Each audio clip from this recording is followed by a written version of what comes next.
When Kobe and Shaq three-peated with the Lakers, fans were losing their minds. A brand new dynasty in LA. Who was gonna take down Kobe and Shaq? Nobody. Unfortunately for them, it was the beginning of the end. Shaq's frustrations with the organization led to the eventual split of one of the greatest basketball duos of all time. On the sneaker side of things, there was a split happening too. Previously on the channel, we made a video that covered the first part of Kobe's sneaker history, the iconic stint he had with Adidas. In his severance agreement with Adidas, Kobe paid $8 million to free himself of the toaster shoe designs he hated. Part of this agreement was he wasn't allowed to sign with the brand until 2003. Kobe was a free agent. Well, a sneaker free agent. Unlike when Kobe first entered the league, brands weren't looking at him as some high school kid. He was a bona fide NBA superstar now, fresh off 3 straight championship victories. It seemed like everybody and their mom were throwing products at Kobe, and to much surprise, he wore it all. Every sneaker collector dreams of owning a pair of sneakers from Kobe's sneaker free agency.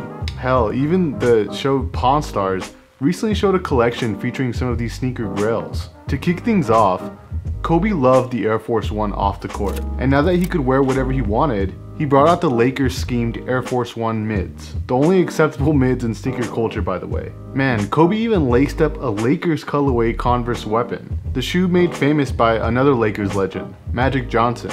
We'll be making a video all about the 80s and 90s Converse basketball sneakers, so be on the lookout for that later on this year. Back to the kicks that Kobe was rocking though. Even And One was throwing its hat in the ring to try to win Kobe over.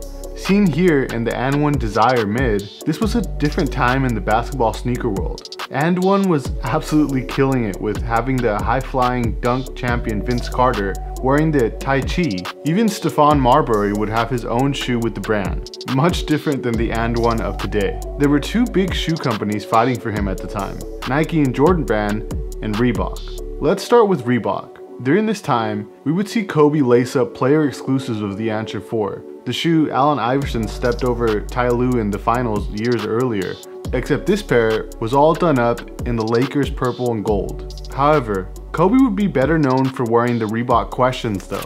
Just like the Questions Allen Iverson wore for the Sixers but with Lakers colors. Both pairs are built exactly the same. White leather upper with colored toes, pretty simple but a combo you can't go wrong with. I really wish Reebok would release every colorway like this. It's just one of those classic color blockings you can't mess with. Both of Kobe's Questions would get a widespread release eventually. The purple toe pair was released alongside a green and white pair, done up for LeBron James, who at the time was still a high school kid playing for St. Vincent St. Mary High School. Maybe a LeBron sneaker history video in the future?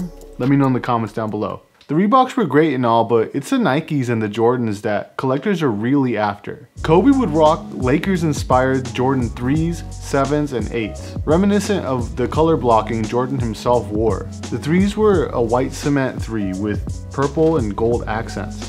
And then probably my favorite of the bunch, the 8th, which were more Bugs Bunny 8s again with purple and yellow accents, making it seem more cartoony to me. I don't know why, but it just seemed cartoony. Kobe would even pull out a black Jordan 7 with a nubuck upper, like a Raptor 7, but instead of Raptors, they were Lakers colors. This was a much different time in the basketball world. Jordan athletes would still wear retros on the court, all done up in their team's colors. For example, Ray Allen's Seattle Supersonic 5s come to mind, but the likes of Mike Bibby and Eddie Jones, and even on the football side of things, Randy Moss and Donovan McNabb would all get special colorways for their team. You see it more on the football field now, but rarely in the NBA does a player wear their own PEs of original Jordans nowadays. That was more of a thing back then.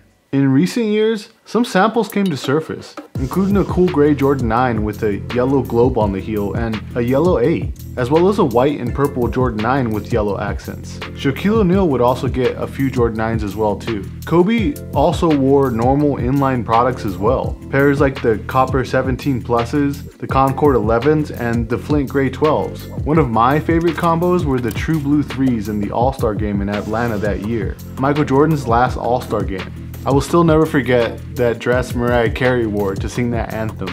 Kobe would also wear the French Blue 12s with the throwback blue Lakers jersey.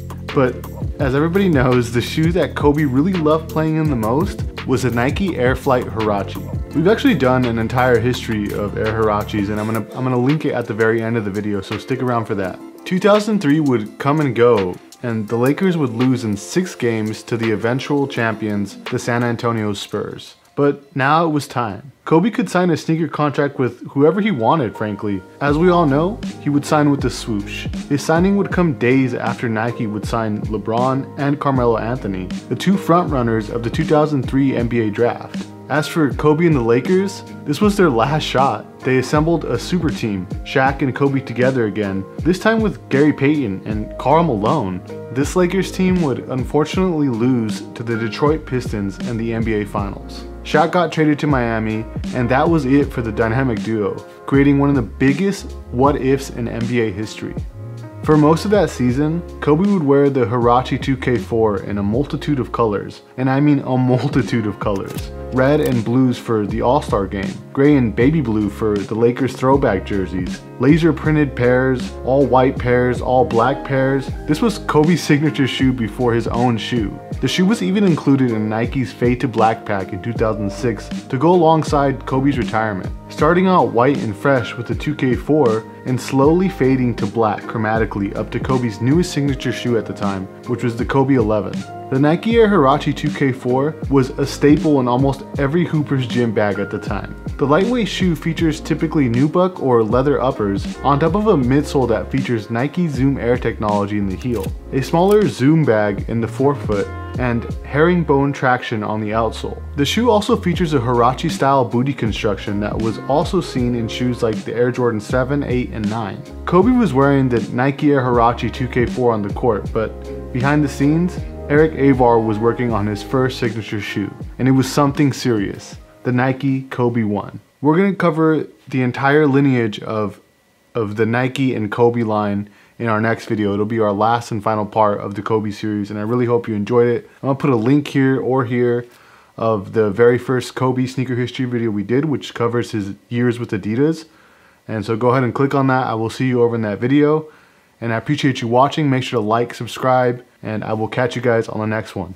Peace, guys.